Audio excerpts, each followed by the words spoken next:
House Republicans are racing for House Speaker Mike Johnson's Memorial Day deadline to present a budget package that President Trump calls that big, beautiful bill. Now, a key part of this proposal has now been revealed, at least $880 billion in cuts to help cover the cost of $4.5 trillion in tax breaks.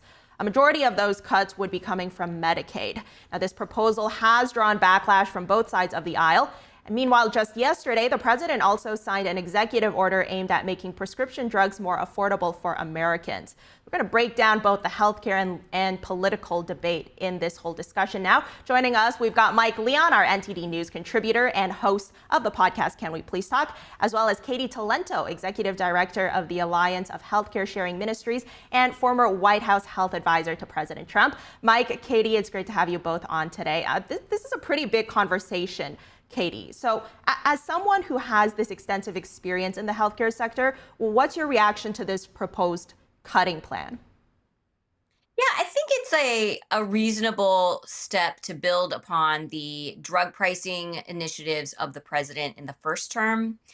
So if we're talking about cutting drug prices in the second term, we have to look at what the unfinished business was in the first term. And the president actually proposed this most favored nation idea that the United States shouldn't pay the worst prices in all the world. They should pay the best prices in all the world. He proposed it, and there was a lot of internal staff wrangling, and it eventually was pulled back before the end of his term. So I'm really excited to see that that's now back on the table.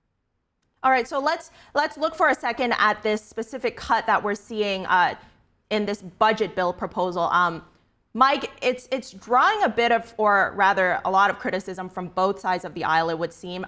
The nonpartisan Congressional Budget Office says that this could amount to people with healthcare, cutting the amount of people with healthcare by 8.6 million within the next 10 years. And then Mike, Missouri Republican Senator Josh Hawley, he's also saying that his own party's proposed Medicaid cuts, they're, quote, morally wrong and politically suicidal. What's your read on this whole strategy?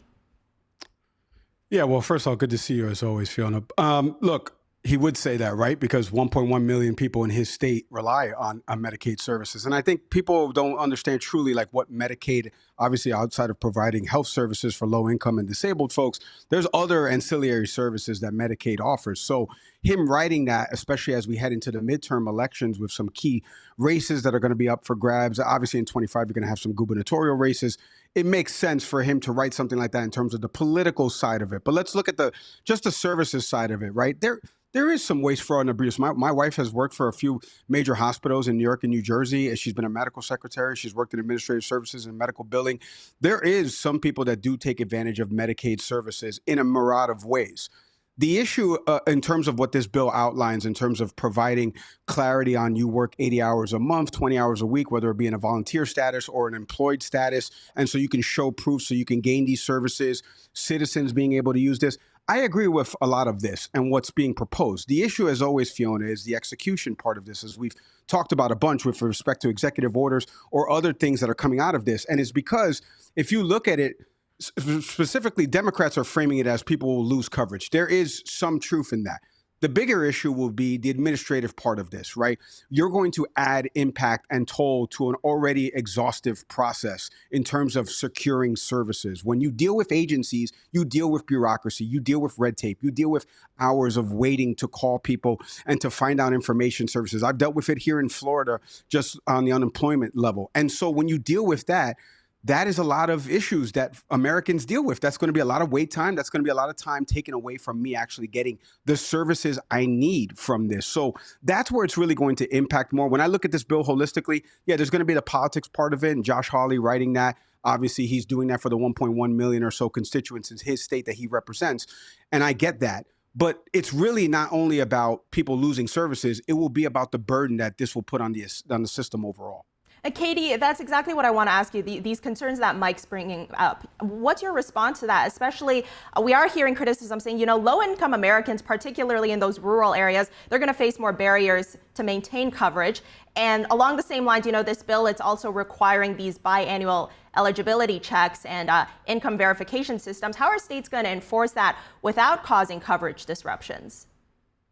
I think a lot of states have been eager to try to have the authority and the political cover to actually carry out some of these payment integrity and eligibility integrity measures. I will say that this is politically treacherous. You've got something like 1 in 4 Americans that are receiving their insurance coverage through Medicaid. And you're also going to hear a lot of caterwauling from the hospitals, especially the community hospitals, who are going to claim that if there are more uninsured people, even if they're not insured by Medicaid, which pays some of the lowest rates out there to hospitals, but the hospitals are going to complain that these people are just going to lead to uncompensated care. So I think we are going to hear a lot of noise and friction out in the communities where this is, having to be executed.